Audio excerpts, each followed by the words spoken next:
সালামু আলাইকুম। বাংলা একটা কথা আছে, রাখে আল্লাহ মারে কে। কেন কথাটা বললাম? রাষ্ট্রপতি যিনি একবার বলছিলেন, একটা বক্তব্য চলছিল আওয়ামী লীগ সরকারের সময়, তিনি রাষ্ট্রপতি হবার পরে তো বক্তব্যের মাঝখানে ঝড় তুফানের মতন একটা পরিস্থিতি তৈরি হয়েছিল। তো তখন একজন আর্মি অফিসার কানে কানে এসে বলতেছিল যে স্যার তুফান আসতেছে, কারণ আমি তো নিজে সাইক্লোন টর্নেডো। তবে তিনি যে কিছুটা সাইক্লোন টর্নেডো এটা প্রমাণিত হয়ে গেছে, কারণ ডক্টর ইউনূস সরকারের সময় তার যে রাষ্ট্রপতির মতন একটা গুরুত্বপূর্ণ পদে থাকা, পাশাপাশি সুযোগ সুবিধা পাওয়া এবং কোনো ধরনের ঝামেলা ঝক্কির মধ্যে পড়েন নাই। অনেক চেষ্টা করা হয়েছে, বাট তিনি আসলে পড়েন নাই। তো সেই জায়গা থেকে আনটিল রাইট নাও তিনি যে একটা জায়গার মধ্যে সরকার তৈরি হওয়ার পরেও আপনার রাষ্ট্রপতি পদে আছেন, পুরোটাই চান কপাল। তবে সময়টা খারাপ যাচ্ছে। ওনার সাথে কি ঘটছে অনেকে চিন্তা করতেছেন যে বিএনপি সরকার কি কোনো আবার মামলা টামলা দিল কিনা। না, বিষয়টা ওরকম না।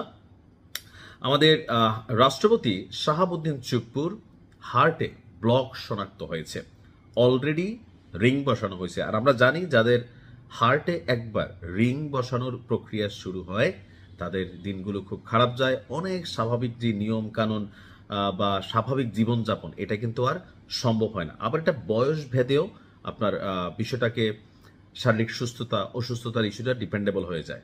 তো রাষ্ট্রপতির যে বয়স, আমার ধারণা 70 প্লাস মাইনাস এই ব্যক্তির বয়স। সো তার জন্য এটা এই মুহূর্তে খুবই গুরুতর একটা ইস্যু।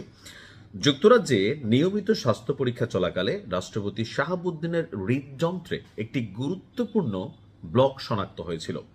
আর এর পরপরই জরুরি ভিত্তিতে সফলভাবে এনজিওপ্লাস্টি এবং স্ট্যান্ট রিং, আমি আসলে জিনিসগুলো কি জানি না, যাদের হার্টে পড়ানো হয়েছে অথবা পরিবারে আছে একটু কমেন্টে জানাবেন যে এনজিওপ্লাস্টি রিং কি আলাদা আর স্ট্যান্ট রিং কি আলাদা, বা এগুলো আসলে কিভাবে পড়ায়, আমি একটা ডকুমেন্টারি করতে হবে।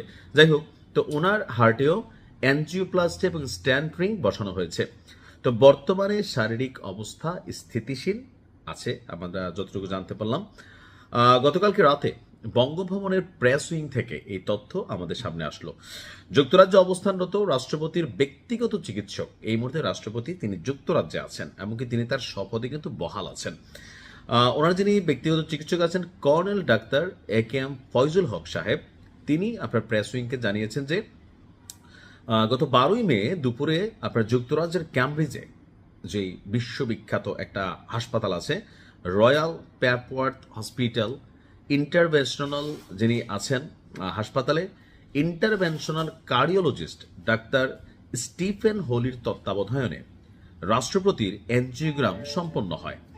পরীক্ষাকালে হৃদযন্ত্রের আপনার যেই ধমনীতে উল্লেখযোগ্য একটি ব্লক ধরা পড়লে সাথে সাথে সেটার ইয়ে করা হয়েছে। তো এই মুহূর্তে তিনি শারীরিকভাবে নিবিড় পর্যবেক্ষণ এবং তত্ত্বাবধানে আছেন, আর তিনি তার দ্রুত রোগ আরোগ্যের জন্য দেশবাসীর কাছে দোয়া চেয়েছেন।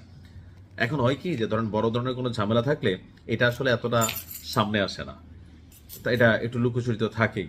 তবে অনেকে বলেন যে যুক্তরাজ্যে যাওয়ার পর রাষ্ট্রপতি আর দেশে ফিরবেন না, ওনাকে আসলে একটা গ্রিন পাস দেওয়া হয়েছে। আবার কেউ কেউ বলছেন যে না, তিনি বাংলাদেশে আসবেন, তার বিরুদ্ধে তো স্পেসিফিক কোনো মামলা হয় নাই।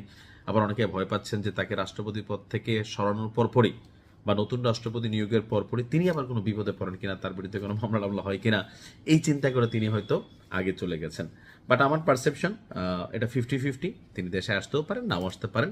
আর তার আশা না আসায় আসলে রাষ্ট্রের জন্য এই মুহূর্তে বা বিএনপির জন্য তেমন গুরুত্বপূর্ণ কিছু না, বাট রাষ্ট্রপতির হাতে যেহেতু রাষ্ট্রের খুবই গুরুত্বপূর্ণ কিছু অপশন কানেক্টেড, সো তিনি দেশে আসবেন, ক্ষমতা হস্তান্তর বা যে প্রক্রিয়াগুলো আছে সেগুলোকে সম্পন্ন করবেন, তারপর হয়তো আবার তিনি বিদেশ যাবেন। যাই হোক, ভালো থাকেন। আজকের মতো বিদায় নিচ্ছি। আসসালামু আলাইকুম।